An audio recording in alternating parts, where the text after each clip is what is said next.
for grief and loss. Before we get started and I introduce everybody, my name is Nathalia. I use they or she pronouns.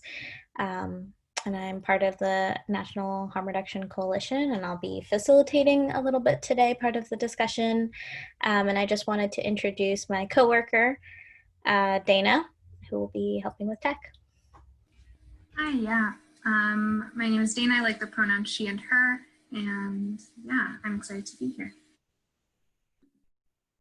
So really quickly, this is a meeting, so we are all have video and kind of talking capacity. Again, talking about grief and loss can be kind of difficult, so feel free to show up in the way that is best for you. If you want to have your video on, feel free to do that. If you need to hop off video at any time or take a step back, also feel free to do that. We ask that everybody keep themselves muted when they're not talking, just so we can hear everybody. And really quickly, if you're having any phone issues, or not phone issues, but audio issues, you can call in via phone. Our chat box is always open, and just some of the things to operate Zoom if you need it. And so with that, I will introduce all of our panelists. First, we have Tamilia Saint-Lot, who is a queer, non-binary, mixed-race, Black, sober, multifaceted organizer and abolitionist. They're a first-generation American of Haitian and Ukrainian descent who was born, raised, and still currently resides on occupied Lenape King territory in Brooklyn. We have Samantha Kerr, or Candy, who is a sober, disabled, Black transracial adoptee who grew up in the Appalachian Mountains. Kerr. Samantha Kerr. Kerr, sorry, thank you. This particular set of life experiences has informed her work as a facilitator, organizer, speaker, death doula, and harm reductionist. She advocates fiercely for women who use drugs, rest, and naps. She's employed at Baltimore Harm Reduction Coalition, but works for no one but the spirit and her ancestors. We also have Taharka Anderson, who is a scholar, speaker, organizer, and educator from Long Beach, California. He is currently a first-year PhD student at the University of Texas at Austin, where his research focuses on the narratives and social vulnerabilities of Black boys, anti-Blackness in school discipline, and the dehumanization of Black children. Additionally, he has experience as a restorative justice practitioner and organizer of Black student unions throughout the state of California. This year, he's also developed Your Neighborhood Scholar as a platform to center neighborhood narratives and research to advance justice in Black communities. And we also have Blyth Barnow, who serves as the Harm Reduction Manager for Faith in Public Life in Ohio. She's a white queer femme who was raised working class. She's a preacher, harm reductionist, and community organizer. She's the founder of Feminary and currently works to establish harm reduction resources for faith-based communities. Blyth graduated from Pacific School of Religion, where she received a Master of Divinity, and she currently serves on the leadership team for Showing Up for Racial Justice, or SURJ. And Blyth. Blyth, sorry. It's all right. So just to get us started, maybe we'll go in the order of introduction, or whoever wants to start us off can start us off. I just wanted to ask, kind of just based off the title of the panel, what does it mean for you, whether personally or in your work or in any of the things that you do, what does it mean to hold space or make space for grief and loss? I'll start. Tamilia, they, them pronouns. First and foremost, I want to much gratitude for this space, and also want to recognize that I'm not an expert on grief, that I'm just, experiencing grief as just a human figuring it out, and it ebbs and flows, and that changes. I think originally I didn't understand grief for a long time. Grief often manifested for me as a lot of rage. And I say rage because I do also, now it's shifted to anger. And anger for me is, there's a destination in sight. With rage, there's no destination, there's no endpoint for it. And it feels like this emptiness where love and care used to be. And I have nothing to fill it with. I have nothing, it feels hopeless, it feels empty, it feels, it just, it's just, I don't even understand how to explain it, like articulate it. But I think what I've learned today and how to honor my grief is to feel it in its entirety. I don't necessarily need to articulate it, like somatically, you know. I also want to clarify, I have a therapist. I'm also in, recovery program. These are privileges that I've been given, and also have community who've been able to help me access what it means to fully be seen in my entirety, in my sadness and my anger. All of it feels righteous to me because it is, and then once I can acknowledge that feeling, it'll shift over time. And part of how it exists in community and in working with others is often like not engaging in grief the way I would engage with grief. It's more so, how would they engage with grief? How do I meet people where they are in their grief? If they're feeling angry, I want to see that. I want to hear that. I want to acknowledge that, right? Because just any feeling, it's not permanent, right? As long as we allow the extent of its entirety, it will continue to shift and move and grow, and I don't think it goes away. I think it manifests into something different, and then it allows the space to make for something new. Yeah, that's, I think, and it's just a consistent process, and then in grief, it can turn into, now I'm laughing, now I'm happy, because I've created new ways to fill in that gap with things that feel, I don't know, my version of what healthy looks like, right? Not anybody else's version, but just my version of what feels good, and that way I can honor other people's versions of what feels good for them too,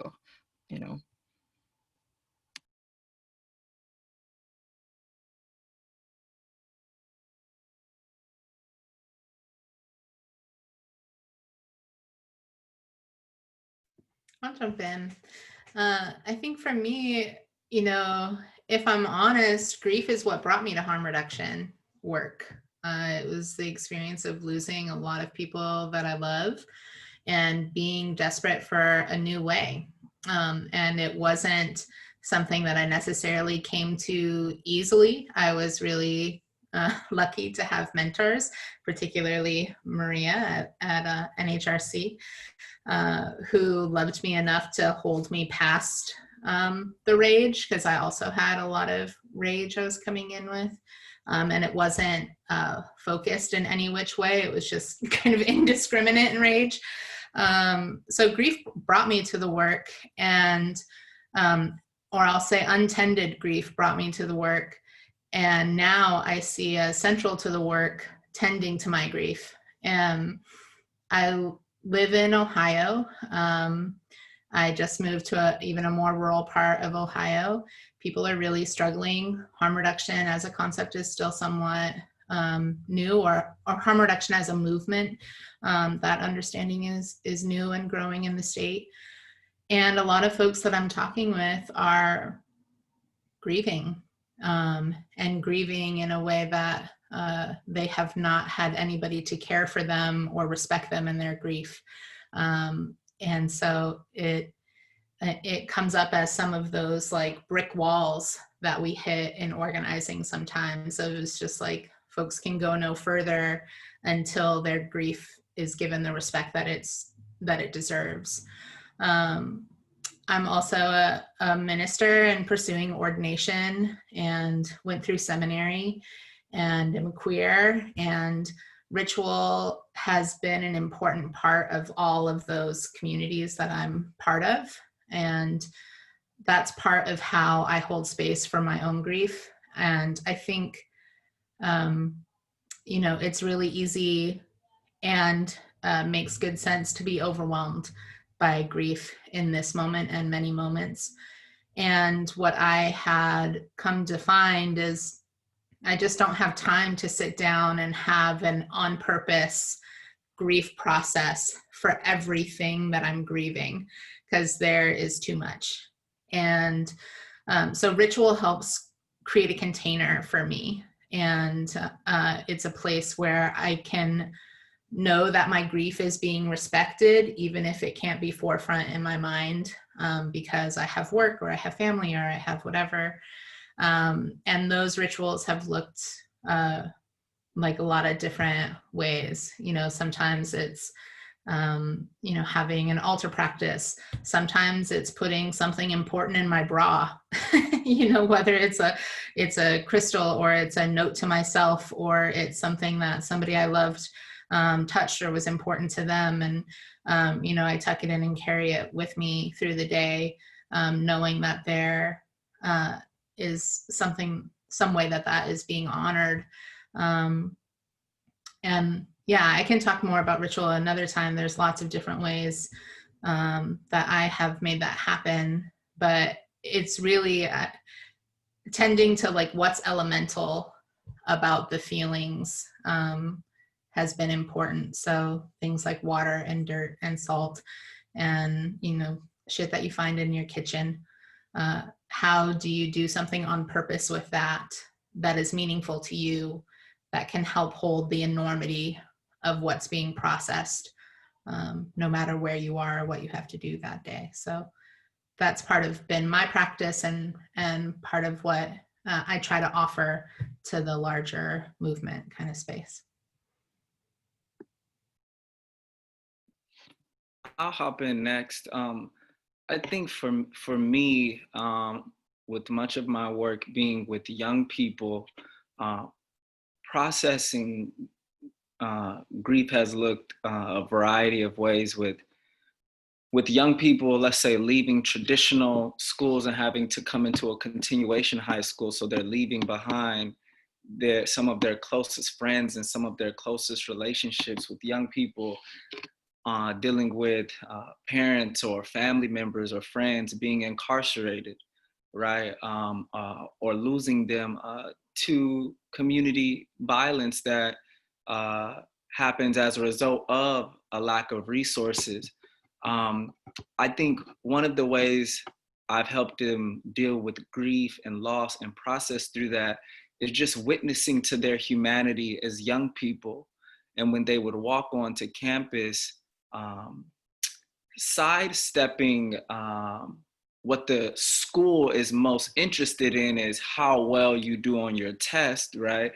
Or if you've turned in your classwork, and first asking them, how are you? Have you ate? How was the journey traveling here, right? Did you get enough sleep? And what I've found is that even in times of deep grief and deep pain and deep loss that young people are suffering, when adults witness to their humanity, right, and center their needs and center their feelings, it makes everything else we want them to execute and accomplish that much easier for them to step into and to lean into as they see fit. So I think with young people, I think we have to do a better job of recognizing that they also are grieving and are feeling loss very deeply, and oftentimes may not have the skills and the words and the tools to process and work through those things like adults may, right? So I think it's also about being patient and being gentle with young people as they work through those things, and also being mindful that some people, as we say, act in and some people act out, right? Some people internalize and some people externalize what they're going through. And oftentimes when it comes to Black children, we criminalize the ways in which they are processing through grief and loss, not just through general situations, but also grief and loss of seeing Black people's lives be taken on television every single day, right? So it's also about tending, tending to the reality of that and understanding that all behavior is deeper than the surface, right? And it's critical that we approach young people and all human beings in general from a place of curiosity as opposed to a place of assumption. Because, as human beings, oftentimes we project onto individuals why we believe that, why are you acting like this, right? Or why are you cutting up, or why are you so abrasive, or why are you so aggressive, as opposed to first beginning with the question to inquire about what is going on, right? And I think for myself personally with grief, recently my mom made her transition, and what I've had to do, particularly as a PhD student, is allow myself to slow down and be at peace with, you may not be prepared for class discussion tomorrow, and that's okay. And that paper you turn in may not be the best piece of work that you can produce. But I always come back to my father's teaching of, did you try your best? And if you tried your best, that's all I can ask for. So I think, it's also about us, within our capacity, because everybody doesn't have the luxury, I'm clear, of slowing down and taking time off, and missing this deadline, right? Different people are in different circumstances, but when you do have the space and the freedom and the opportunity to slow down, I think it's about, for me personally, creating that space and opportunity, and also being vulnerable enough to allow people to love on me and to support me. And that has been, very difficult as someone, I like to think of myself as very smart. So oftentimes I'm saying to myself, well, I'm smart enough to figure this out. And, I've read books on grieving and mourning and restorative justice. But I've come to find out that there is much that you may not find in a book, right? And there is much that you will gain from allowing a physical human being to love on you, as opposed to a scholar intellectualizing it in a book per se. So it's also about, for me, being vulnerable and allowing people to support me in this time.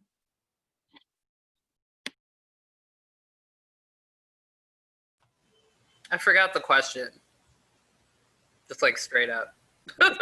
The question is, I guess, either in your work or for yourself personally, how do you make space for grief and loss?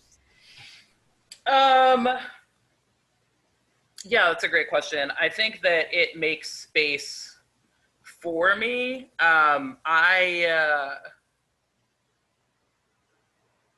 I naturally do not want to experience feelings other than ecstasy. And so grief like rolls in, and I have like a cycle of ignoring it and being like, oh, this is interesting. This is grief, I think. And doing something that is like potentially destructive to my life, but also like potentially super enjoyable. So like currently, my current thing with grief is sex. So I go through cycles of having sex, being obsessed with it for a period of time, seeking it, and then moving out of that space into, oh, I'm grieving, because I forget about every 2 weeks that I am in the midst of grief. I found my biological mother like last year. She is dead. I'm never going to meet her. That's like a whole thing that is too much for me to handle. So I go through cycles of, I'm not grieving, it's totally fine, and acting out, as was said, by having sex, and then accepting the fact that I am grieving by giving space for it. Usually at nighttime, like intentionally crying, intentionally sitting with self. Grief is a physical feeling for me, and for a lot of people I know it is. It hurts like in my chest, so there's just a lot of like, it hurts and like crying. There's a bunch of rituals that I do in and around that whole experience also. And it's like, you know, and then like base level stuff. Like I've got a bunch of self-soothing things that I do. I stitch all day, every day. Like there are a bunch of self-soothing things that I do. And the self-care pieces are like the water and the showering and the like checking in with people. And the community care piece for me is like, I am also fortunate enough to be in a 12-step community and a spiritual community. And so it is hard to receive, kind of like Taharka said, it's hard for me to receive love and stuff. But over the last like 6 or 7 months, I have opened up to more help from those communities because I don't have a choice. I think that before I was like, yeah, I can do this on my own. It's totally fine. I'll just grieve by myself over here in a corner, just cry. It's like, that's not really how that works for me at the very least, right? Like some days I need somebody to get me groceries, like to be completely honest. Some days like I need someone to just like come and sit with me while I like stitch and we just kind of like sit quietly. So like that's the personal level stuff. On the broader scale, like in the work that I do, it's container building. There's a lot of like shame and guilt that I feel comes around grief and loss, about taking time for it, but also like just a lot of shame and guilt in a lot of different aspects. And so I try to create containers where it's like, it's okay that you're sad. And like for people that I work with, that we were having a conversation yesterday, actually, that looks like, hey, we're working. This is us working. We're totally working. How are you? We're like, oh, well, we're working. So I'm great. And I'm like, are you? And they're like, oh my God, my mom went to the hospital and I don't know what to do with it and blah, blah, blah. But like, we're at work. And I'm like, yes, we are, right? So it's like this weird dance of creating a container for people to express themselves in a way that they're not really inclined to do it, but it's like under their terms. And so there's a lot of that happening. I bring a lot of ritual into all the spaces that I work and kind of force people to ground, which is probably not the most spiritual thing, but like I bring that and incorporate that into the workplace. And I think the last thing I'll say for like both aspects is like open and honest communication is like absolutely key for the way that I operate in grief, is that everybody knows. Like everybody knows that I'm grieving. And there are levels to which people know, but the people at my job know that I am grieving and know that like I might not be on this week. The people in my personal life know that I'm grieving and that like if they hear me talking about how I'm gonna go have sex with someone, they might check in and be like, is this really a thing that you want to do, or is this like the grief thing? So yeah, there are a bunch of different systems that people have taught me to deal with grief and loss. Yeah, check.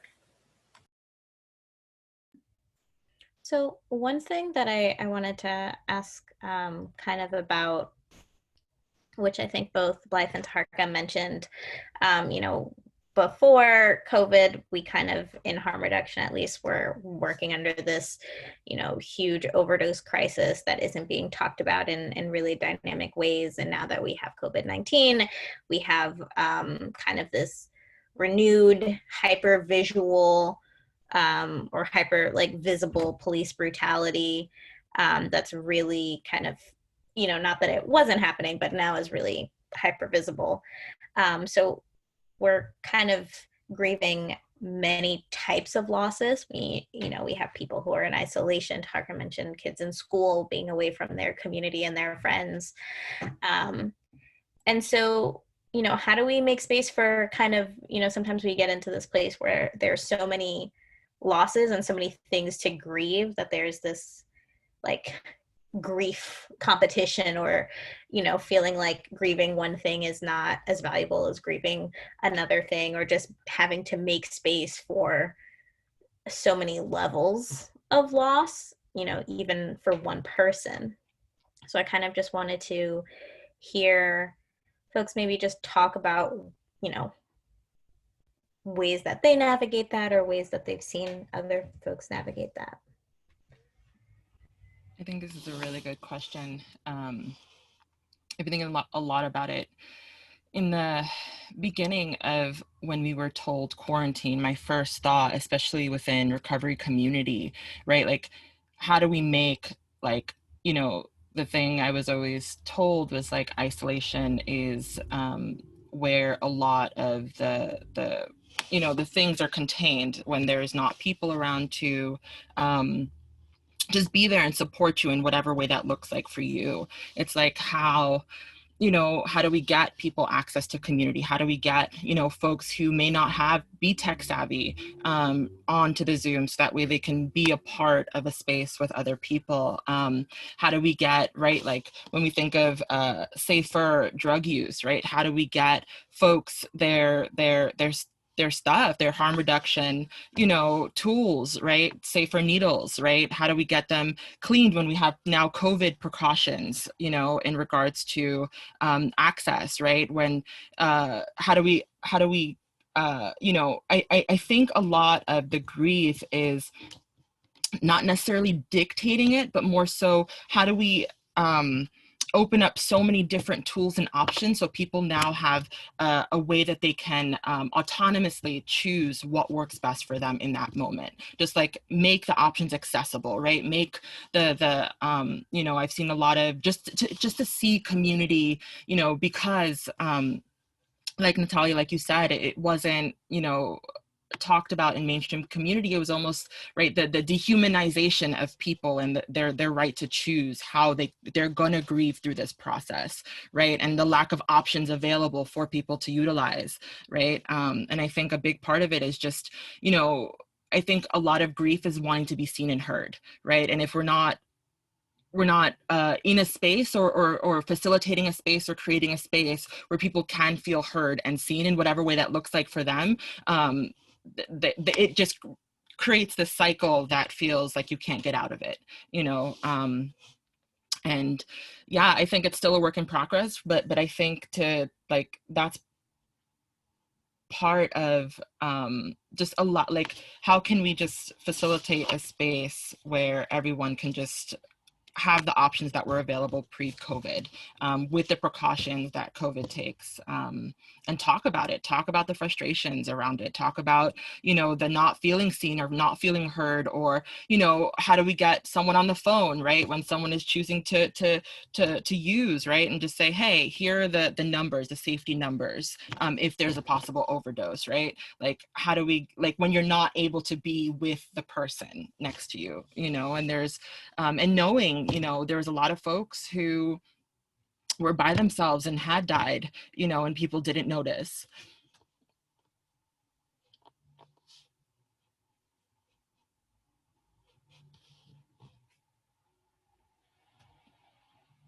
I think one thing for me in this particular moment has been, you know, we had something at my house to mourn the loss of my mother, and a part of that ceremony, there's a scholar within the Black community that we wanted to be a part of this process, and having to walk this elder through Zoom really forced me to think about my level of patience, because I was so used to, for classes, everybody just hop on Zoom, everybody knows how to use technology, you know, we could just run through it really quick. And it was a beautiful process to walk this elder through Zoom to ensure that they would be able to be a part of this process and still feel a part of this community. So I think for me, it's thinking through, how can we show up for the elders in our communities? Because, you know, for some of us and for some communities, elders are tucked away somewhere to be by themselves, and you figure out how you go through the rest of this journey alone. But I think a piece of the work has to be, how do we, when we talk about the digital divide, not only is there like a class divide, but there's also a age divide sometimes. So some of us, so in our work and in our organizations, we have to also be thinking about, where are the elders, right? Do they have access to technology? Can we create a fund, right, to ensure that they have access to technology? Can anybody make a phone call to walk them through the process, right? Or go check on them so that they can set up their Zoom? Or how do we build in more time into a check-in process to ensure that we're not just trying to rush through or speed through? Because when we were going through the memorial, and the small gathering that we had, sometimes it would take a little longer for him to find the unmute button, right? But how do you be patient enough in that process until he finds it? And then I think, within that, what lesson do you glean from having to slow down, right? And ensure that my father always reminds me of, this African proverb: if you want to go fast, go alone, right? But if you really want to build something sustainable and that is representative of a community, you have to go together. And that means that you be patient enough to cater to the needs of the collective, whether it's a young person that knows all of the apps that I haven't even heard of that are coming out in 2025, or it's an elder that hasn't heard of Zoom a day in their life, right? How do we witness to and center those collective needs and not put the responsibility of meeting those needs on one person or the people we deem as the expert, but how do we allocate this responsibility across all of our different skill sets, so that to the best of our ability, nobody is burnt out per se. I'm hearing a couple of themes come up. One is about pace and slowing down, and I think one of the things that can be hard, and this is convened by the National Harm Reduction Coalition, so I'm assuming there's a lot of harm reduction folks on. That slowing down can feel so hard because it can feel like if I slow down, that means I'm costing somebody else their life. And I think that is something that folks carry with them a lot, and there's no right answer to what comes after that realization, whether it's choosing to slow down or whether it's choosing to keep going full force. But when we're talking about grief, we're talking about beyond death. We're talking about the many things that we're grieving. And I think the drug war, that choice is a choice that is brought to us by the drug war. And there's grief on either side of that answer. Slowing down and deciding to take some space because you just can't, and sitting with that feeling of what if. There's so much grief in that. Moving forward to the point that it costs you your relationships, your health, your rest, your all those things, there's grief there too. And so one of the things that I try to do, and it's not, all of us are like sharing strategies, and the strategies don't always fucking work. It's like sometimes they do and sometimes they don't. One of the things I try to do is think about what's at play here systemically. Like what's the actual, there's so many levels of grief. And when I think about this moment of overlap of, COVID overdose, in the county that I lived in up until yesterday, the county I lived in, there's been a 73% increase in overdose fatalities in the first 6 months of this year. So there's COVID and there's overdose and there's police violence and anti-Blackness and all of these things laying over top of each other. And, for me, it's been helpful to distill it down to one statement because it's also big. And that like grieving statement is they don't fucking care. They don't care. And that has been the like thing that I go back to when I swirl out and it's like, they don't fucking care, which means that I have to care about me, which means that I need to be in relationships with people who care about me, which means I need to be building power with people who do care. And it helps me sometimes helps me in those moments of spin. And I think one of the things that has been hard is that weighing, like I remember at the beginning of COVID, there was so many understandable sentiments shared of like, everyone's going to freak out about COVID, but nobody's cared about people who use drugs for so long. And so X number of people have died from overdoses. And, it was sort of like COVID didn't get to be really bad until it surpassed the number of deaths of overdose in the country. In some of my circles that I run in here. And it's not helpful. It's not helpful in building power, even when it's understandable. And I heard somebody, I think it was on a podcast once somewhere, I don't remember where, somebody said, it was in the example was around a couple who had lost their child. And one person was dealing with grief one way and another was dealing in a way that was kind of opposite. And it was like, well, what's the right way to grieve? And the answer was, there's not a right way to grieve. And another question that came out of that was, what kind of grief is worse? Like people say the death of a child is the worst grief you can experience. And whoever it was that was speaking, and I'm sorry I can't give credit to them, but said, the worst grief is always yours. It doesn't matter what it is that you're grieving. The worst grief is yours. And, from a harm reduction perspective, we're about meeting people where they're at.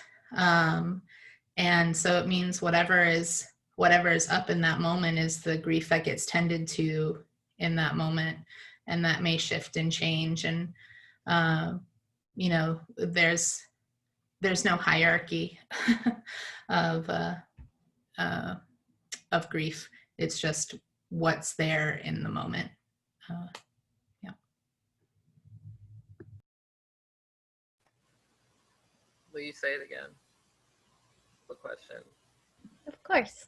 So this question, I guess, is more about, let me shorten my phrasing a little bit.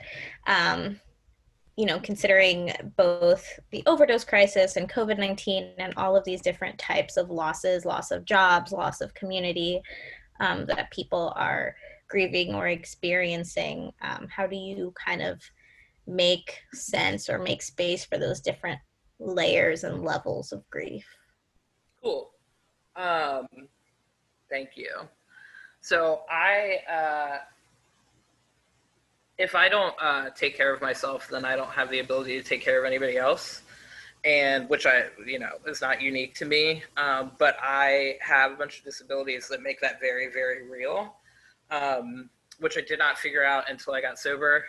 So getting sober is a thing for me that I needed to do because I don't function very well using substances. And then after that, I figured out I had narcolepsy and a whole bunch of other shit. And so I was running around that.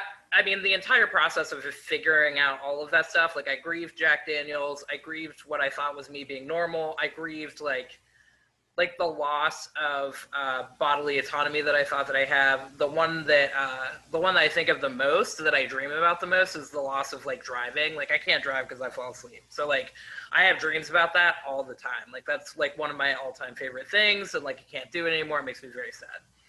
So all of that being said is that I have to take care of me.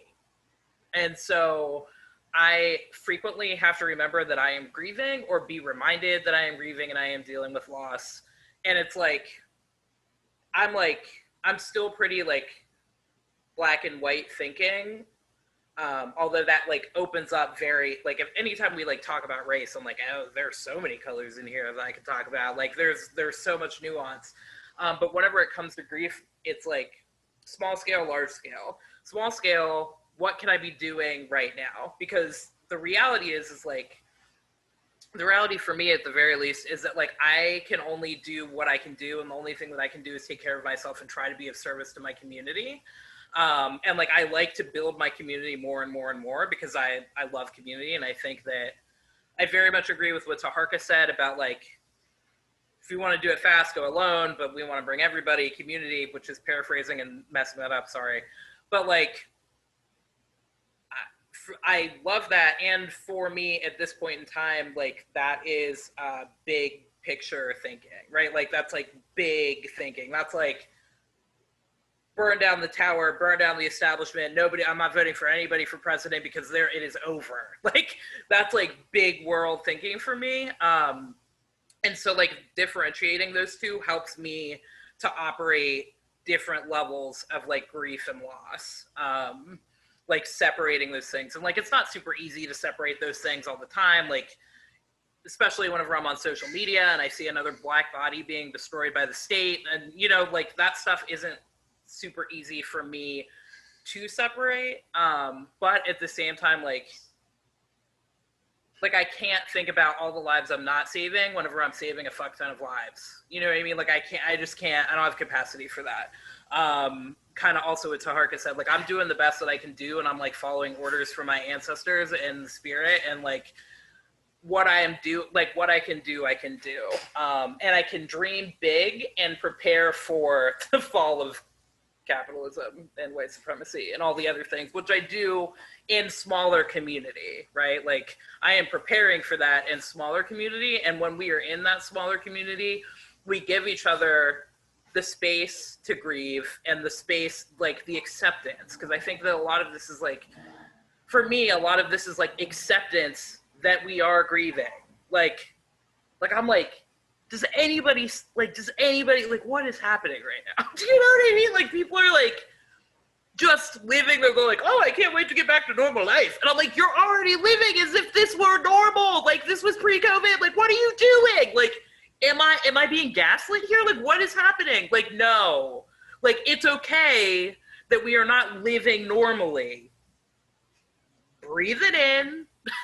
Like, this isn't going away tomorrow. I think that's the other piece. I'm, like, screaming. Sorry. The other thing for me is that, like, dropping, like, more recently, like, the deaths are, like, they're just coming. Like, humans are dying. And I have been for 7 months holding my breath for the end of the death of COVID, but also the end of the war on drugs. Like I think I've been holding my breath for that since I started doing harm reduction work and even longer. And more recently, it was like, girl, stop holding your breath. Like you can't continue to hold your breath and walk up this mountain. You will pass out. Like you need to breathe and be okay with the fact that like you are holding and carrying grief and that this is not we're not at the end of the road, right? Like we're not at the end until we're at the end and I might not ever see the end, right? I would love to see the end and try to build the future. But like I might never see the end of it. And so I have to accept that this stuff is happening for me. And like I said, that happens in smaller community and helps me to take it to larger community. Check. So I guess maybe just building a little bit off of that and that idea of the importance of small community and having space to, you know, a lot of folks talked about ritual and tending to grief. A lot of times there is, you know, varying levels of policing and surveillance and shame around how people grieve. Taharka talked a little bit also about, you know, the criminalization of, you know, when you have people who act in versus act out and how acting out, especially for Black and Brown people, can just be criminalized, and rage and anger can be criminalized, and, you know, some of the ways that people cope can be criminalized. So, you know, if you don't have small groups or you don't have these spaces or you are trying to, you know, what does it look like trying to navigate grief and loss while it's being policed? That's a good question. the first thing that came to mind when I thought about that was, you know, the uprising that's happened in Philadelphia right now, right? And a lot of the conversation around the looting, right? Like this is the first thing that folks center, the violence, the looting, with you know, young Black folks, right, who are fucking tired of the way shit has been going, right? That is a justifiable rage and anger. And, you know, the idea, there's a whole lot, I can go on a whole tangent about it, right? Like the idea that, you know, property is seen as more valuable than Black bodies, right? And there's that grief in that, right? Like there's that grief of honoring and you know, fuck, the youth are showing me, you know, how to be righteously angry, right? And that it is okay to be angry because shit is not changing. We've been in this situation, right? The you know, drug war has been happening, right? Like, you know, violence on Black bodies has been happening, right?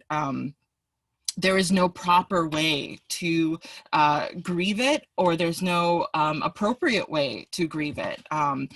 You know, I've been reading Lama Rod Owen's book, Love and Rage, right? And it's been showing me, it's been telling me a lot about, you know, I think especially in these moments, my first instinct is to be angry. You know, I want to be angry. And that was something that I was so scared of for so long, because I had models of it growing up that wasn't safe, you know. And part of, I think, grief now and acknowledging grief now is that, like, I can provide a container of safety, right? Not safe in, like, no space is ever safe, right? But a safer place where I can acknowledge and say, like, you know, this person who is like, smashing shit, right? Like, yes, you know, you are right to feel that way. You know, I want to honor that for you, you know? And I feel like once we can accept and acknowledge that moment, then so many other things can be felt after that. You know, the sadness, the loss, the pain, the suffering, all of those things that I feel like are not allowed, you know, that are just policed, you know, that is policed, that, like, you know, the a lot of the spiritual community of this, you know, what is it called, spiritual bypassing, right? It's just be positive, be happy, be, you know, think great thoughts. And it's just like, no, you know, because that limits the availability of all of the range of emotions that are human, that are part of being human, you know. And if we're not feeling that, then it turns into rage. And the rage, I mean, is where, you know, my comrades now become my point of anger, right? My comrades, the people who are they're here a part of the same struggle as I am, I become lost, and I lose sight of who is on my side, you know, because everything starts to look different and all I see is red and I just want to fucking kill everything. You know, that's what happens when I'm not allowing myself to experience, you know, the very real grief that should be acknowledged, right? Because the media, the governments, everybody is gaslighting us, and especially as a Black trans person, being told that my anger is unsafe is not true, you know. And so when we can acknowledge that, and I can allow myself to exist in that, I show others that it's okay to grieve and hold anger and be anger and feel justified in what the fuck you think and feel, you know. So yeah, that's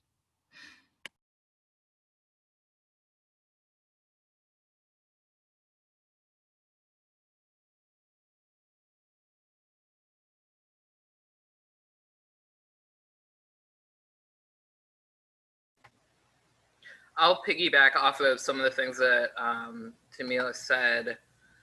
And, like, I think that one of the things that I want to say is that, like, grief is, like, happening whether or not people can articulate it as grief.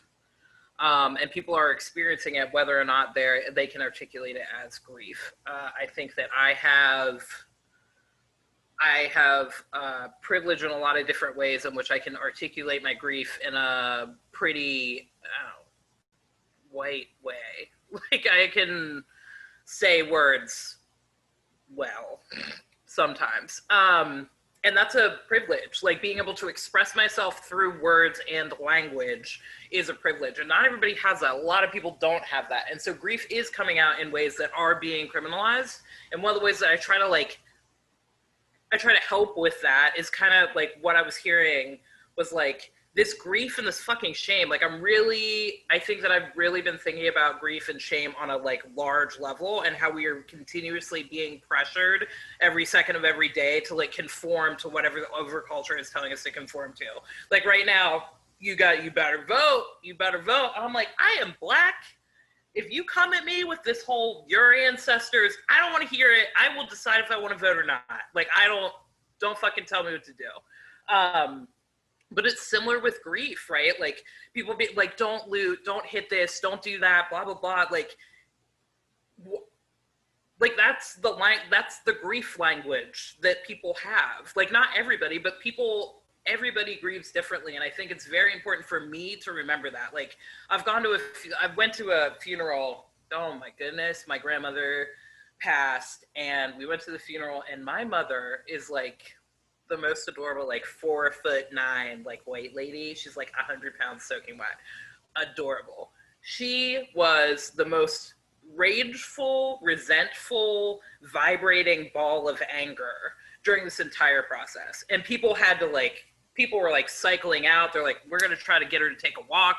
We're going to take her shopping, like just cycling in and out, like not knowing what to do. And I was like, she's grieving. Like, she's grieving, right? Like she's grieving. My dad is smoking pot. He's grieving. My aunt is trying to like, I don't know what my aunt was doing. She was doing all kinds of stuff, but she was also grieving, right? And so that like acceptance, like I don't know how everybody else does stuff, but like I know that a lot of people are experiencing grief right now, and like the places that I work in, like a lot of people are covering the grief with like working, but that's how we get to talk about it, right? Like that's how the grief is expressed, so we can get to the other stuff. I really appreciate that and want to uplift that. It's like moving through this grief and feeling that loss and like talking about it.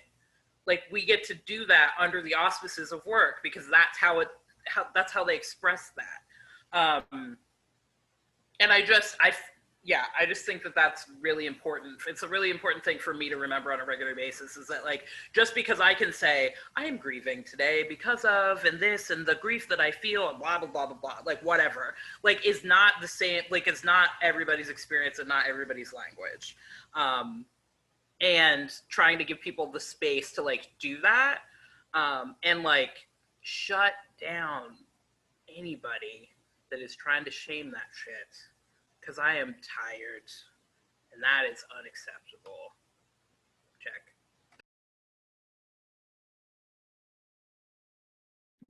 I think something for me, in the midst of, Black grief and Black pain being like criminalized, policed, and like surveilled, one thing that I've learned through this process is that everyone is not entitled to know the intricacies of my grief and my pain, particularly when it comes to how I feel about seeing Black people die on television every day. And I think sometimes in a system of racism and white supremacy, Black people may feel like we have to allow white people in particular into understanding the depths of what we're going through. And I'm clear that no, that is a sacred space and a sacred emotion. And if I only want to allow space and time and opportunity for Black people to mourn and commune and understand that with me, that is absolutely okay. So I think that's something that's been, very a teaching that I've come into a deep understanding that this is not for everyone, nor do I expect everyone to understand what I am actually going through. And I'm also clear that if you are not Black, you can't understand in particular ways exactly what I'm going through when I'm seeing, as was said earlier, Black people and Black humanity and Black bodies be destroyed on camera and circulated, right? Every second of the day. I don't expect individuals, right, to understand that if you don't live in this experience. So I think that's another thing, that Black people have to be okay and radically unapologetic with understanding that some stories and some feelings and some emotions, some people do not deserve access to. But I believe that in a system of racism and white supremacy, sometimes we feel guilty when we don't tell our white classmates or our non-Black classmates about how I feel about this, right? Or we feel pain when sometimes people don't understand what we are going through, but what we are experiencing is something unique to our people and our ancestors, and everybody doesn't deserve access to that, and everybody is not going to understand that, and that is absolutely okay. That makes us special, that makes us unique, and it makes the work that we have to do as a people and how other people that want to show up for us very unique to our particular experience in the United States of America and in the world moreover. So I think we just need to sit with that and be okay with that, right? That some of this shit is our shit to wrestle with in community, and we have the freedom to decide when we allow other folks to have access to that energy and that space. Yeah, one of the things I've been thinking about while listening is how, you know, so much of that policing, especially around, you know, grief attached to police violence and anti-Blackness, is, you know, that policing is coming from white people. And I work in faith communities, and largely white faith communities. And one of the things that I think has been important for my work is tying these expressions of rage to spiritual ancestors. You know, like my sacred book is the Bible, and there is all kinds of things about the sacredness of lament, of property destruction, of all of these things. So helping people bridge to those kind of sacred traditions and sacred roots.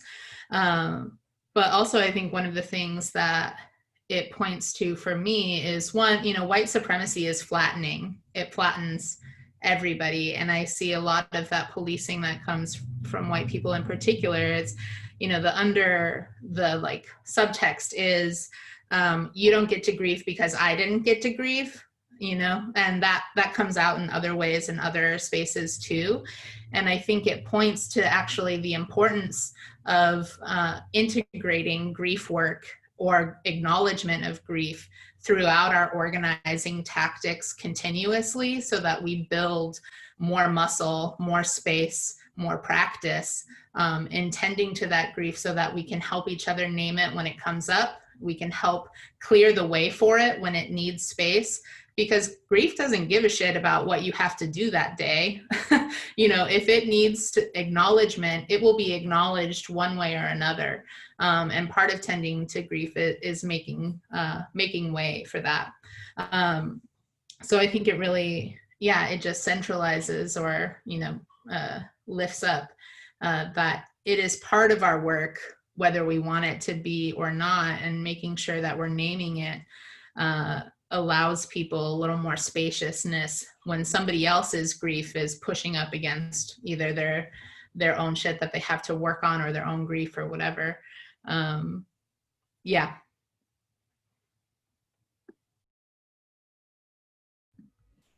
Yeah, that just brought up a lot for me. I think it's really, yeah. And I'm kind of still sitting with this idea of what a privilege it is to be able to articulate grief, and something that I've been trying to grow more in and learn more about is sort of ways to incorporate kind of the disability justice framework into how I think about everything.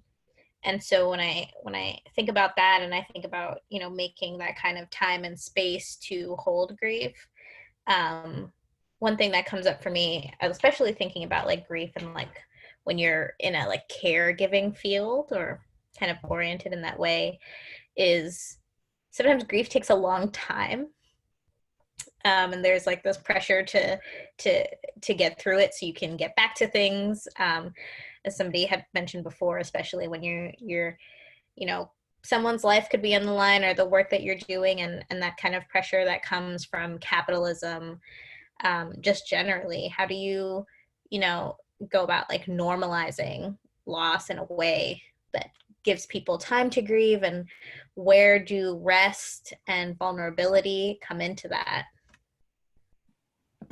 That is also, all of these questions are so great. I think for me, oftentimes, I'm able to now articulate my emotions because I've acquired tools along the way that have, oh, I'm feeling this thing.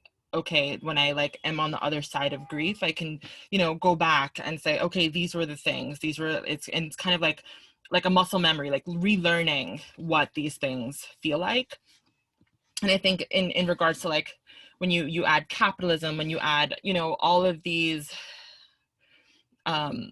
things that make it harder to grieve, I think, right, like being able to evoke emotion, right, like crying during a really hard conversation, and letting people witness that, right, and not holding back, or shutting my camera off, right, that looks like allowing other people to know that this is okay, right, and then renormalizing things, because it's not about, for me, it's not about like theorizing this process of a thing that we could probably do and here's the blueprint, right. Sometimes it's just like I need to fucking cry because this shit is sad,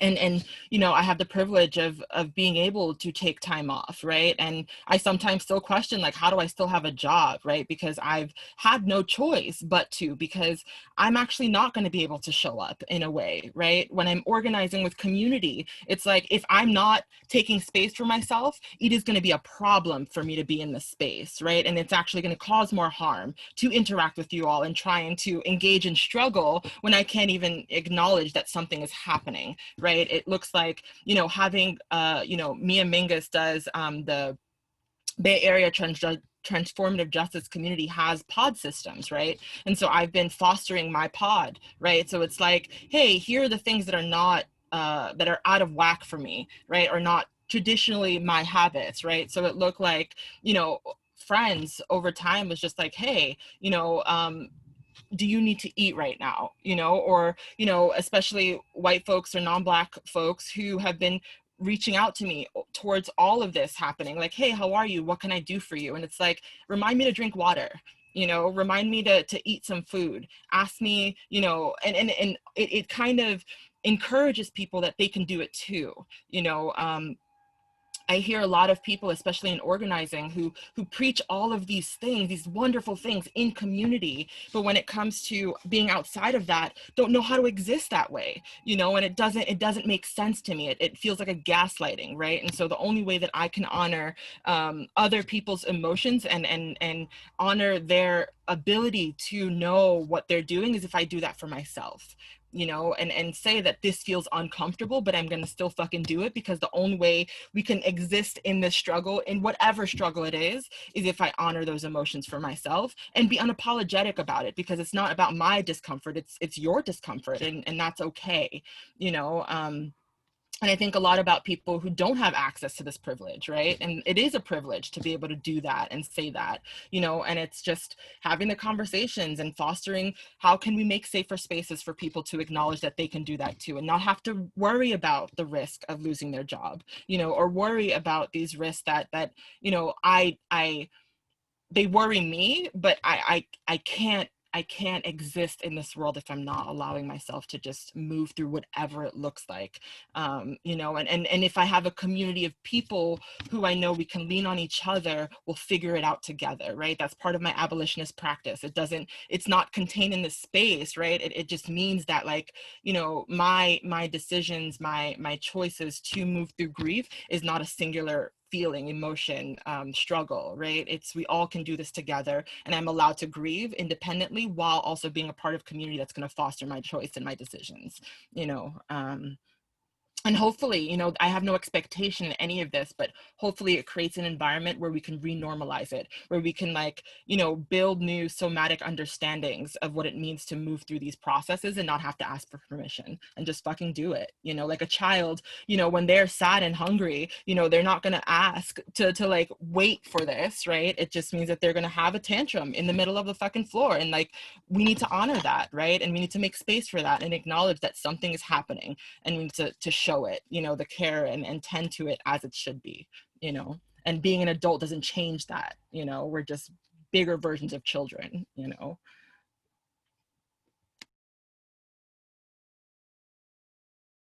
I want that on a shirt. Adults, just bigger versions of children. Yeah, I love that. When I think about sustainability and grief in my life, again, I go back to ideas of ritual. And for me, it's, you know, I think sometimes when we think about grief and tending to grief, we feel like it always has to be this big thing. You know, it's this big overarching thing. And that hasn't always been true in my experience. But if it goes untended to every day without even some small acknowledgement, it's when it grows to that big thing. So one of the things, I'll just share a couple of examples. Like one of the things, a grief ritual for me several years back, a good friend of mine died by suicide. And, you know, I was really connected to her, especially in her final days. And it was a really hard loss. And I officiated her funeral and her, you know, things like that. It was just really difficult, really, really difficult. And so I work with a spiritual director, and that has been a huge tool for me. And she also really values ritual. And so I decided, she was like, you know, in your tradition, so 40 days of grieving is like part of the traditional way that folks have grieved. What if you just set 40 days for yourself? And so I did. I had 40 days of grieving, and I got to decide what that meant for me. And what that meant for me is that I only wore black for 40 days. I had a candle lit every time I was alone in a room. I said no to every social invitation because I just didn't want to fucking see people. And I had an altar for my friend that passed. And, you know, so I had that full 40 days where it was tended to, and I still was working, I was still doing things. But there was a container, and even just wearing all black, wearing something on purpose, was so comforting to me, because I would be, you know, out at work and I would feel this wave and I'd be like, oh, I did this on purpose. I did this to honor her. I did this to honor me. And it held me a little. And at the end of that 40 days, I was not done grieving. It wasn't like a one and done, but I was really angry. There was a lot that came up for me around her death, and I was really angry, and I wasn't feeling connected to any sort of joy or sustainability in my own life. And so then I took on 40 days of living. What is it that made me want to stay alive? What was it that brought me joy in my life? And I cleared her altar that I'd made for her, and you know, I had my own way of making that on purpose and cleansing with salt water and everything. And then I built an altar to myself, an altar for me. And I put my medications on there. I put eyeliner on there because I'm like, I feel better when I have eyeliner on. No eyeliner today. So, you know, you know, I put these small things to honor myself and to honor what made me want to keep living, even though she hadn't. And so those are some things. And another thing, like another example was this year when we were at that like kind of newness of all those overlapping things that just the overwhelming grief. I cleared my altar on the top, and I laid a sheet of plastic down, and I put potting soil all over the top of my bookshelf. And I put some things that are important to me, like crystals and candles and stuff.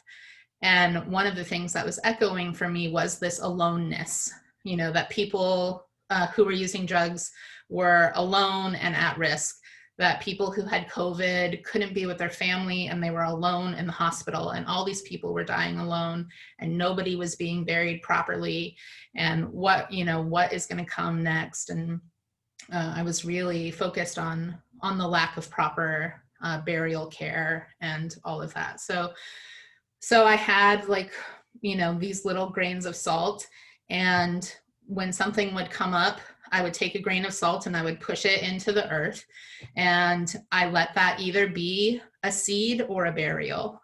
And I tried to remind myself that I didn't know which it was.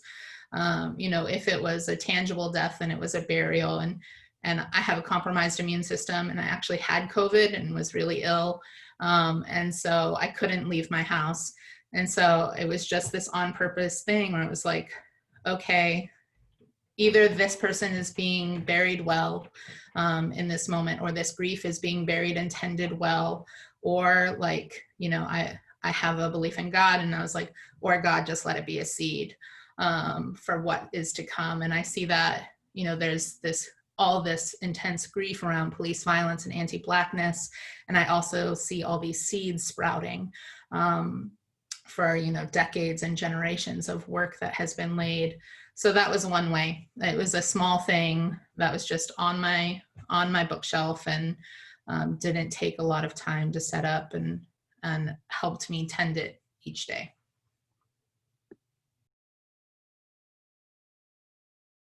I think for me, when I think about how do we normalize loss in a way that makes time to grieve sustainable, I think one thing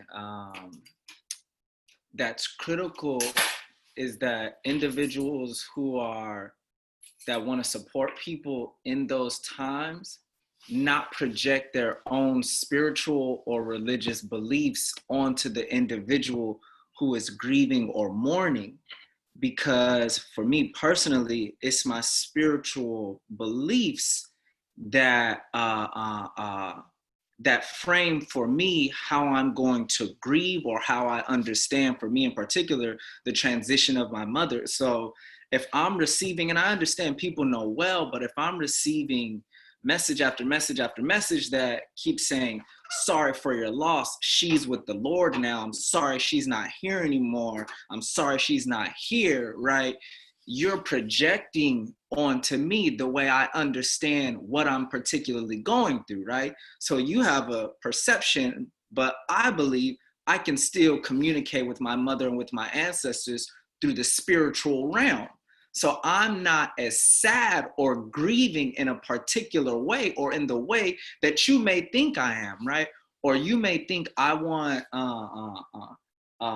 you know, a casserole and a sad playlist, and I'm telling you, I'm listening to YG and burning sage and having a good time as I go through this process, right? So I think it's critical that people also be mindful of, like, the way I think about grieving may be different for this person, right?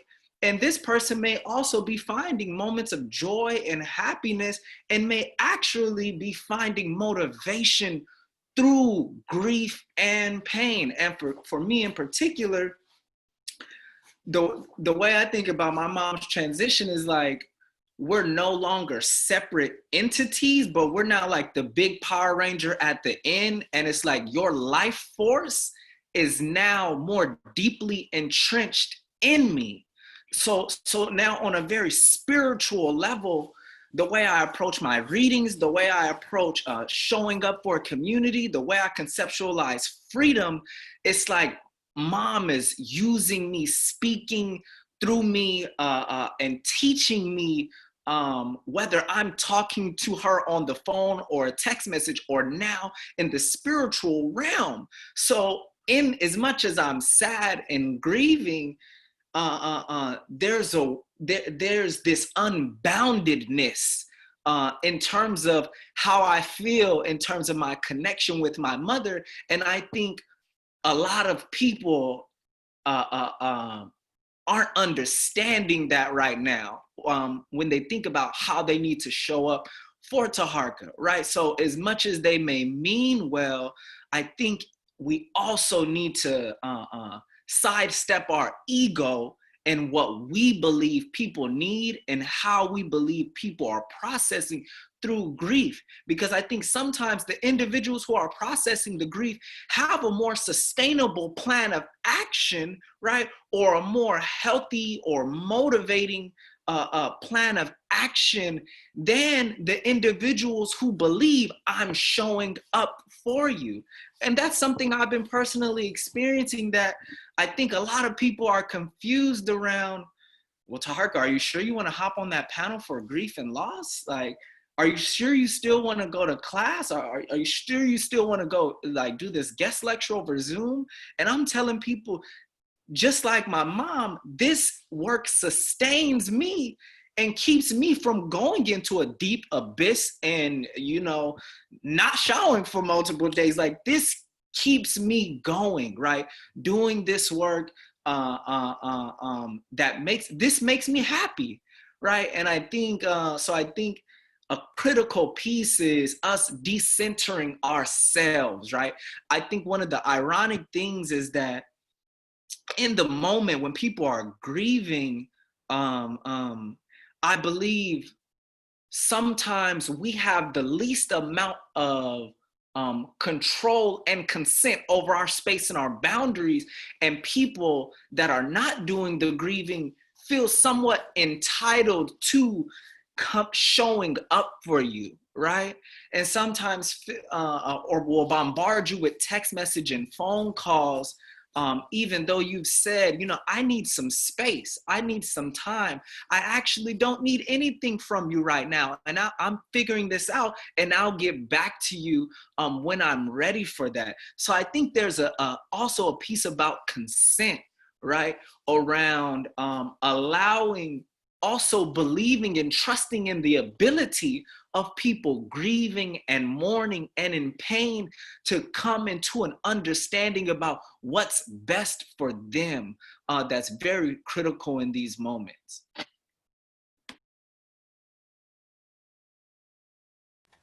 Can I just answer the question in the chat because it's 4:22? Cool.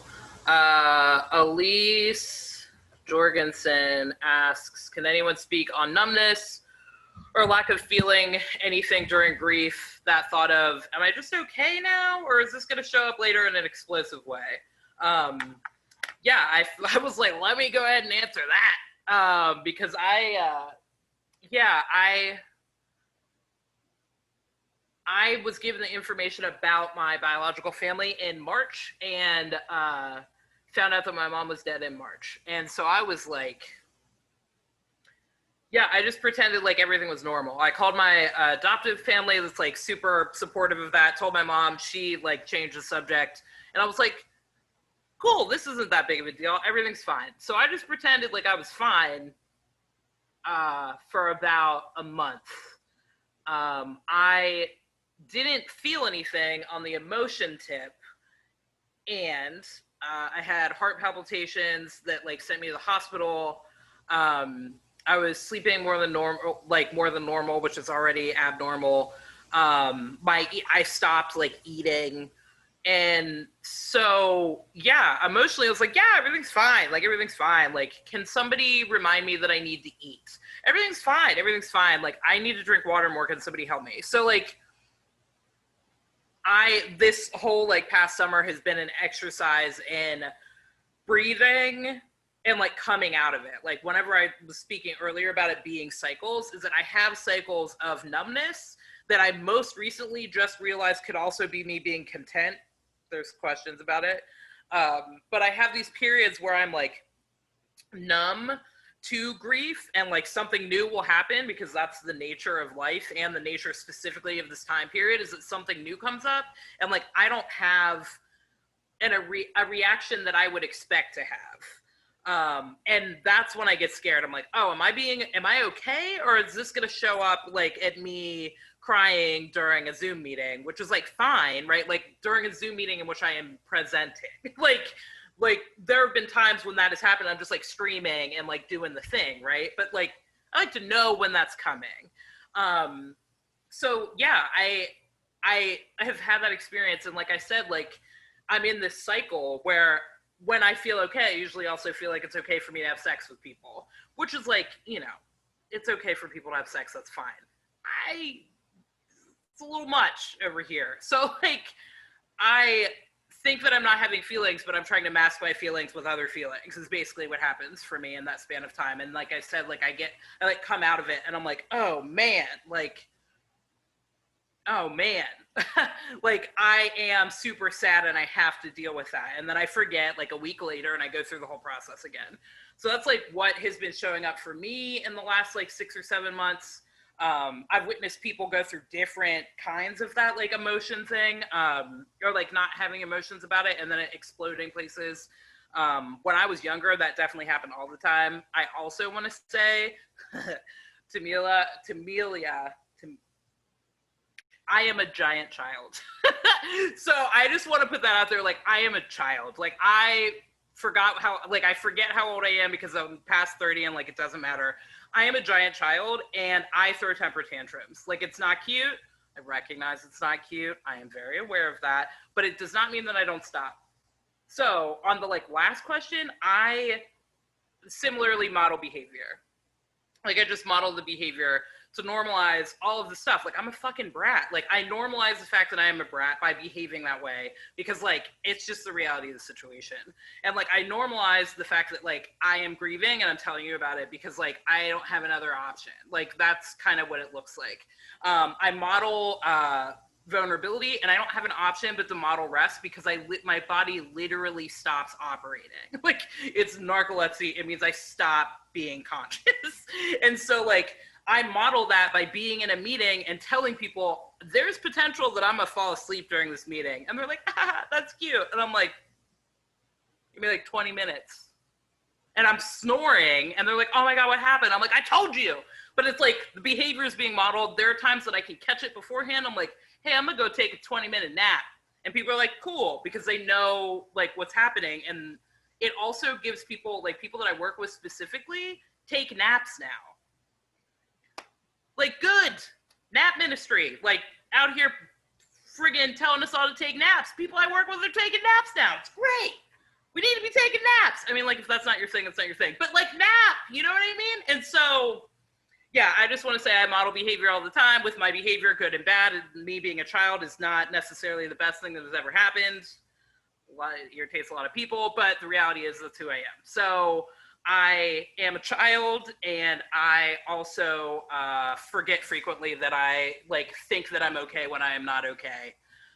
Wake up to the fact that I am not okay and I am experiencing grief and loss, deal with it the best that I can in that span of time by crying and talking to people and doing all these other things. And then I forget and do the cycle all over again.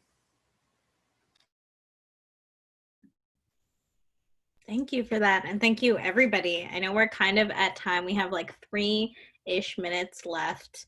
I don't know if anybody wants to jump in with some final words or if everybody has final words. We'll kind of just go through that and kind of end after that. Rapid fire final words? Yes. I have final words. Number one, I'm just grateful for everyone sharing space together to acknowledge, and this is making time for grief. And also that there is no right way to grieve, that there is, like Taharka said, which I fully believe is that know your agency, right? And your autonomy and your self-determination to know what's best for you. And just because someone is grieving this way does not mean that that's how you have to grieve. That is so important. And being able to speak that to yourself and speak that truth, and acknowledge, like, just do you, grieve the way you feel is good, and facilitate spaces where you're around people who see and hear you, not in a way that they feel comfortable, but the way that they, like, you actually are. I think for final words, I'll just share with you all one of the last teachings my mother was able to give me. I told her, thank you for giving me my fire. She said, but don't get burnt out like what I may be experiencing. Please self-care, pray, meditate, nurture your spirituality to balance the fire. You want to be able to walk on fire, not be devoured by it.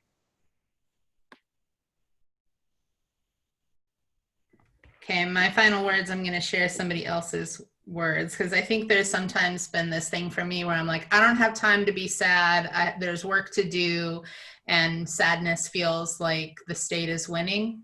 That is hard. So this is from a book called The Collective Work of Grief, Rebellious Mourning, and it's by Benji Hart, and his message, feeling is not weakness, on mourning and movement.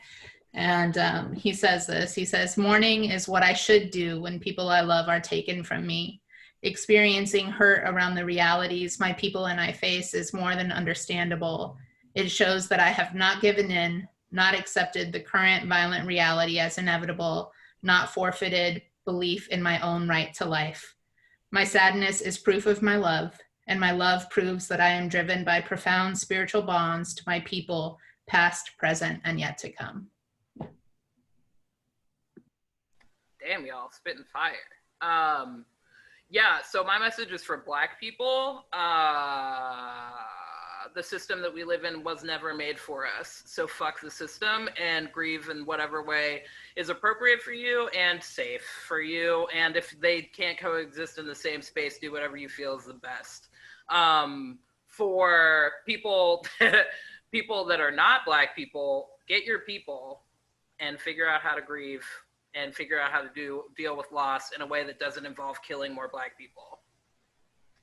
Jack? Yeah. So thank you, everybody, for joining us today. We can send out the recording of this so that everybody have it. I know that I'm definitely going to want to re-listen to it and sit with all of the things that everybody has said. So yeah, thank you. Thank you. Thanks, everyone. What a delight. So much, everyone.